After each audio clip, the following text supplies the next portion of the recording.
प्रयागराज में संगम की रेती पर लगने वाले महाकुंभ में देश भर ही नहीं बल्कि विदेशों से भी श्रद्धालु आने वाले हैं और एक नाम जो विदेश से इस महाकुंभ में शामिल होने आ रहा है उसके बारे में जिसने भी सुना वो चौंक गया। और ये नाम है एप्पल के को फाउंडर स्टीव जॉब्स की विधवा पत्नी और दुनिया की सबसे धनी महिलाओं में शुमार लॉरेन पवेल जॉब्स का। हमारी बेटी जैसी है वो, हमारी बिल्कुल शिष्या तो है, शिष्या बेटी होती है तो हमारी पुत्री जैसी है वो। हमने उसका नाम कमला दिया है, वो कमला नाम है उसका, हमने उसको अपना गोत्र दिया है। प्रयागराज या इलाहाबाद की, जी हाँ, आप लोग जानते हैं कि मेरे फादर जो है वो और मेरे फादर की तरफ से सारी फैमिली जो है वो इलाहाबाद से थी और है और मेरे दिल से बहुत नजदीक है। और ऑब्वियसली उसका रीजन जो है वो मेरे फादर है और मेरे ग्रैंडफादर, वो सब वो जो दादा आए थे वहां से, दादाजी ने जिन्होंने वाट लगाई थी, दादाजी वहीं से आए थे। और ये और बात है कि दादाजी ने वाट लगा दी और अब आप देखिए कि पाकिस्तान का क्या हाल है। अब पाकिस्तान में वायरल हो रहा है प्रयाग का महाकुंभ और यूपी के CM Yogi Adityanath Pakistani news channel से लेकर के डिबेट शोज और यूट्यूबर्स तक हर जगह चर्चा है उनकी। इतना बड़ा आयोजन कैसे कर पा रहे हैं? The security has upped its game. It has gone digital. AI-enabled cameras and drones will surveil the area. They will detect barricade jumping and estimate crowd density. There are AI face recognition systems at security checks.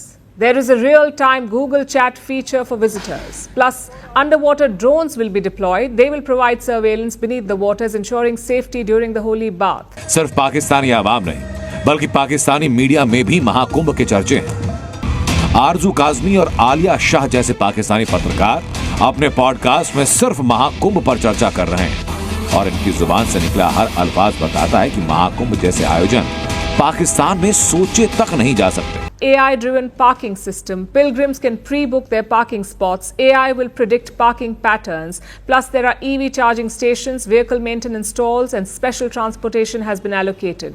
We are talking about thousands of buses, trains, and helicopters. They aim to ensure seamless commute. These are all remarkable upgrades for any convention, let alone a spiritual or religious one. दोस्तों, 2 दिन बाद महाकुंभ शुरू होने वाला है। इतना बड़ा पर्व ये कभी लोगों ने देखा ही नहीं था, न सोचा था। आप सोचिए हमारे रीति रिवाज कितने पवित्र हैं, कितना कुछ है जो हमसे छुपाया गया था। तो आज हम तो देख ही रहे हैं, हम खुद आश्चर्यचकित हो रहे हैं। आप सोचिए कि पाकिस्तान जैसे देश, बांग्लादेश जैसे देश और दुनिया भर तो क्या सोच रहे होंगे। कमाल हो गया दोस्तों। 40 करोड़ लोग एक शहर में आकर और पवित्र गंगा के स्नान करेंगे। क्या गजब का माहौल होगा दोस्तों। दुनिया अभी से हैरान है। इसीलिए आप देखिए कहाँ से कितने बड़े लोग सनातनी बनने के लिए तैयार हो चुके हैं और वहाँ पहुँच रहे हैं। स्टीव जॉब्स की बीवी, और अभी तो शुरुआत हुई है दोस्तों। आप देखिएगा दुनिया हिल जाएगी इस बार ही जो होने वाला है। कितने लोग आएंगे, कितने VIPs आएंगे। 80 लाख रुपए का वहाँ पे एक कमरा बुक हो रहा है दोस्तों। देखिए क्या गजब की चीज़ हो रही है। अर्थव्यवस्था को कितना बड़ा बूस्ट मिलेगा। पाकिस्तान सड़क राह हो गया।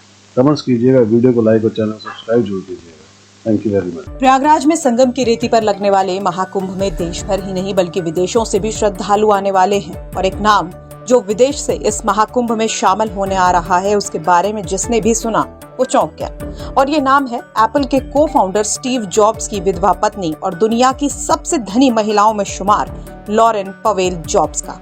जी हाँ, खबर है कि दुनिया की सबसे रईस महिला भारत में महाकुंभ में आकर कल्पवास भी करेंगी और साधुओं की संगत में कुछ वक्त सादगीपूर्ण जीवन गुजारेंगी।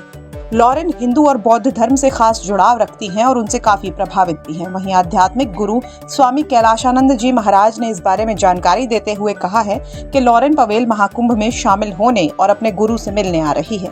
साथ ही उन्होंने ये भी बताया कि हमने उनको अपना गोत्र भी दिया है और उनका नाम कमला रखा है। देखिए, मेरा मानना है कि वो अपना निजी कार्यक्रम से आ रही हैं, अपने गुरुजी के दर्शन करने आ रही हैं। हमारी बेटी जैसी है वो, हमारी बिल्कुल शिष्या तो है, शिष्या बेटी होती है तो हमारी पुत्री जैसी है वो। हमने उसका नाम कमला दिया है, वो कमला नाम है उसका, हमने उसको अपना गोत्र दिया है और वो मेरे प्रति बहुत स्नेह रखती हैं। दूसरी बार भारत आ रही है, दूसरी बार आज भारत आ रही है और अपने शिविर में निस्संदेह वो 1-2 दिन, 3 दिन, 4 दिन, 5 दिन प्रवास करेंगी। उसका निजी कार्यक्रम है, वो किसी प्रकार से इस प्रकार कोई कार्यक्रम अपने पूजन, ध्यान, तप, साधना गुरुजी के साथ वो उसके जो भी कुछ मानसिक सवाल होते हैं उसका उत्तर पाने के लिए वो आ रही हैं। मुझे लगता है यह परंपरा अनादिकाल काल से, महर्षि व्यासानंद जी हमारे शिष्य हैं, ये अमेरिका से हैं, इनके लाखों फॉलोअर्स हैं, लाखों इनके अनुयायी हैं, लेकिन ये हमारे प्रिय हैं, हमारे अनुयायी हैं। इनको हम निरंजनी अखाड़ा, इनको महामंडलेश्वर बना रहा है। मुझे लगता है यह परंपरा अनादिकाल से है कि हमारी परंपरा पूरी दुनिया में जाए, पूरी दुनिया में वो जाकर के स्थापित हो, लेकिन परंपरा मौलिक हो, परंपरा सैद्धांतिक हो, परंपरा वैचारिक हो, परंपरा आध्यात्मिक हो, उसमें किसी भी प्रकार से कोई लोकप्रियता न हो। प्रयागराज या इलाहाबाद की, जी हाँ, आप लोग जानते हैं कि मेरे फादर जो है वो और मेरे फादर की तरफ से सारी फैमिली जो है वो इलाहाबाद से थी और है, और उसके साथ साथ मदर मेरी दिल्ली से। तो हम जरा प्रयागराज की बात अगर कर ले तो आप लोग जानते हैं कि कुंभ का मेला आने वाला है। जी हाँ, कहा यह जा रहा है कि ये कुंभ का मेला जो है ये इस बार कहाँ पर मनाया जाएगा, यानी कि प्रयागराज में मनाया जाएगा। और उसके साथ साथ ये भी कहा जा रहा है कि वहां पे तकरीबन 34 करोड़ के करीब लोग जो हैं वो विजिट करेंगे। वहां पर जाके स्नान किया जाता है गंगा में, और फिर वहां से निकल के जिस तरीके से भी ये फेस्टिवल की जो रीति या रिवाज होते हैं वो पूरे किए जाते हैं और फिर वापस आते हैं। तो जी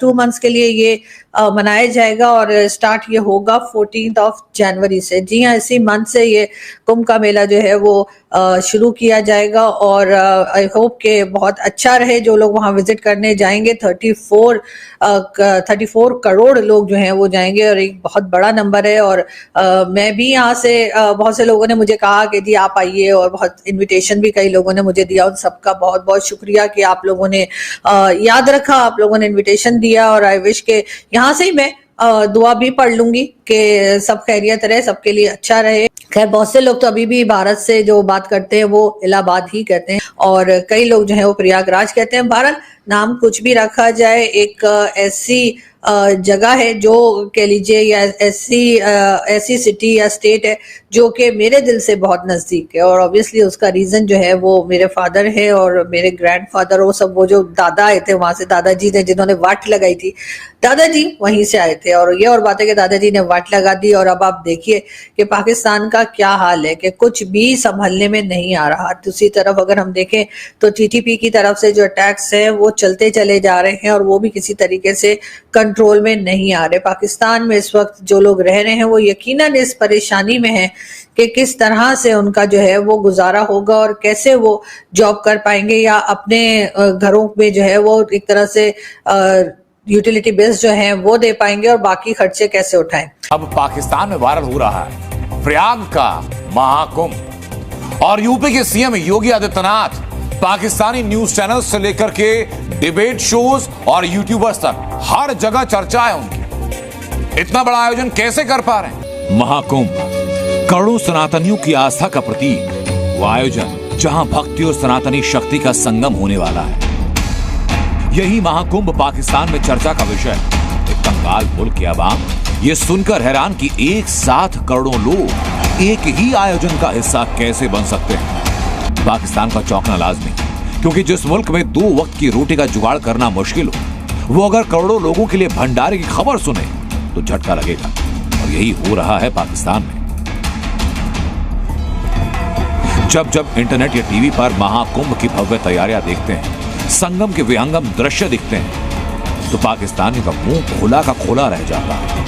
महाकुंभ की इन्हीं तैयारियों की वजह से इस्लामिक मुल्क पाकिस्तान में योगी आदित्यनाथ का डंका है। पाकिस्तान में हैशटैग कुंभ इतना वायरल कि पाकिस्तानी यूट्यूबर कराची में बैठकर लोगों को प्रयागराज का डिजिटल टूर करा रहे हैं, ताकि पाकिस्तानी समझ सकें कि आखिर महाकुंभ में हो क्या रहा है। सिर्फ पाकिस्तानी आवाम नहीं, बल्कि पाकिस्तानी मीडिया में भी महाकुंभ के चर्चे हैं। आरजू काजमी और आलिया शाह जैसे पाकिस्तानी पत्रकार अपने पॉडकास्ट में सिर्फ महाकुंभ पर चर्चा कर रहे हैं, और इनकी जुबान से निकला हर अल्फाज बताता है कि महाकुंभ जैसे आयोजन पाकिस्तान में सोचे तक नहीं जा सकते।